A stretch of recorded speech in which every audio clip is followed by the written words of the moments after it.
Oh my goodness, this series is hella fun.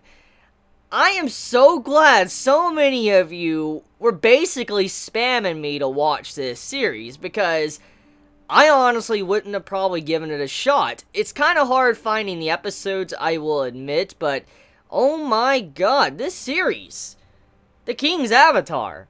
I just finished, episode 3 and 4, and I want to say right now, this is looking to be one of my favorites from this anime season, hands down. I mean, holy crap, this was really fun. As a gamer, like, I'm just gonna talk about this as if I was just, a regular gamer, not even as an anime reviewer or anything like that. Just as a gamer, these two episodes, episode 3 and 4 I just watched, were so much fun.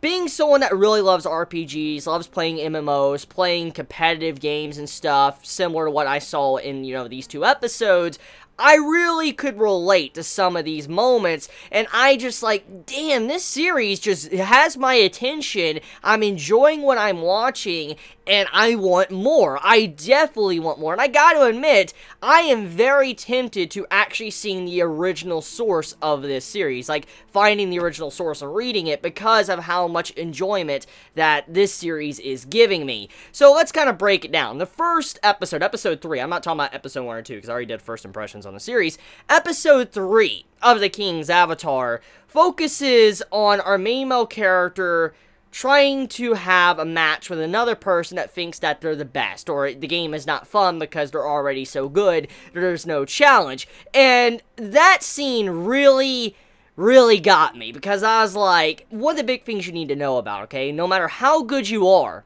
no matter how excellent you are at certain things in life, be it games, be it, sports or whatever, no matter what it is, there's always someone better than you.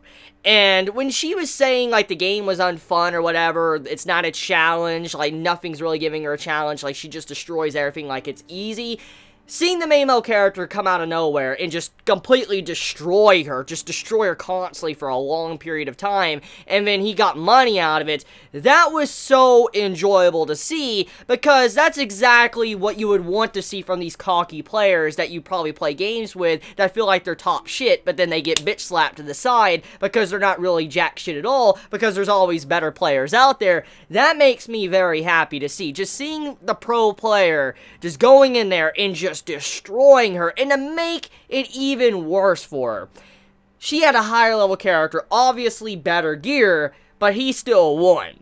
And he just demolished her. So in a sense, our main male character, he had a major handicap. He could not play at the same level as he could with his main character that he lost in episode 1. So because of this, she got curb stomped so bad. That was like a really bad curb stomping. Like, that's the type of stuff you don't want to talk about. Like, if you have a group of friends and you're playing and it's like you're like 1v1 me right now, scrub, I'll wreck your ass, and then you get really bad.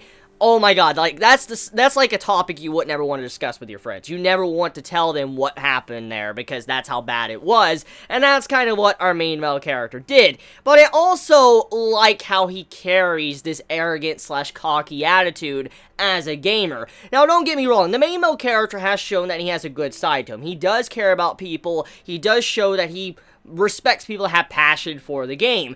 But at the same time, though, throughout episode 3, you could clearly see this gamer side came out from the character. Like, number 1, him being arrogant. Number 2, him showing that you making fun of my game, I want to make sure you feel like shit. I want to destroy you. He didn't hold back. He just went in and destroyed her. But on top of that, he was taking money as well, just proving a point like, oh, you're losing money to me, and you can't do nothing about it because, I'm just constantly winning. So, the main male character showed this side to him that was like a typical gamer.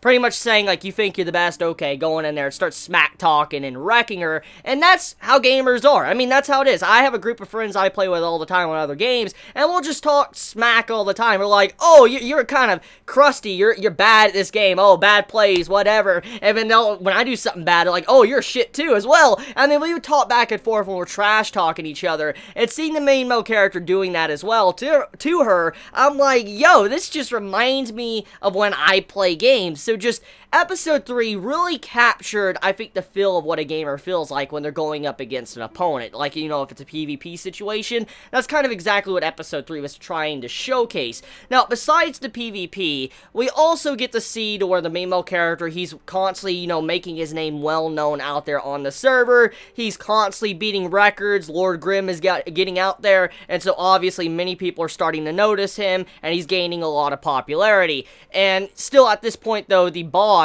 still doesn't think he is the #1 player, which I can understand from a certain way. There's probably a lot of people she has met that probably says, oh, I'm the #1 player, I'm this person, or whatever, and obviously over time you probably wouldn't believe someone if they walked in, regardless of how good they were. I can't wait to see when the main, like, boss character, when she realizes that she's wrong and the main male character is, like, the god of this game. I'm kind of curious to see how she will change towards him and what she will say. Now, besides all of that, let's move into Episode 4. So, Episode 4... that episode really depicted what a world boss is quite like, and I like that side of it. There's many series I have seen that are in virtual reality or, you know, or in a game or whatever. I've seen a lot of series like this, because I like that type of stuff. It's something I really like to look into and read series about this type of stuff, and seeing how the world boss was depicted in this episode, it felt actually like a real depiction of how world bosses really are. They're OP, but at the same time, there's a lot of greed amongst the entirety of the server. When a world boss spawns, and let's say it's the only time the world boss spawns, or if you get the first kill, whatever, you get this rare item nobody else can get, obviously there's going to be a lot of greed going on inside of everybody's mind, and that's what was happening. All these major guilds that had, like, the most players were being very greedy. They were trying to steal from each other, and they were all competing for who could get, you know, that final hit on the boss and declare that it's their gold or loot or whatever they would get from the boss, this rare equipment. And because of that, everybody was letting their greed get to them, which is how gamers are in the first place. I mean, I admit that. When I'm sitting there playing an MMORPG and I'm in a dungeon or something and, you know, there's like rolls popping up, I get a little bit greedy. I admit, I get a little bit greedy for that equipment and stuff, and that's kind of what that was showcasing. Greed in this world boss, this entire fight. And when the main male character was using this greed against everyone to be able to win against it, but it wasn't just that. It actually didn't stop there. You had it to where the main character kited the boss completely away from his starter location down to another area to try to hide the boss from the other players of the server. Now that's a really, really cool thing to do, because I've seen this done before where you try to kite bosses away from where they spawn at to get them away from these other mobs or whatever, and that's kind of what was going on there. The main character was allowing everyone else on the server to deal with like the phase 2 or something with all the summons popping up while he lured the boss away and was able to tackle it by himself with his other party members without any interruptions at all. So there was some really cool things, little nods to actual how games or MMORPGs work, and I do like the direction this series is taking because of that. It really reminds me of some of the things I've done in World of Warcraft or other MMOs I played over the years. So just job well done to King's Avatar for keeping my interest. I'm definitely invested in this series. I want to see more of it, and definitely I'm going to have to read the original source material because I've had a lot of fun. So let me know your thoughts in the comments below. I love you all so much. You have a wonderful day or night wherever you live. Please be safe.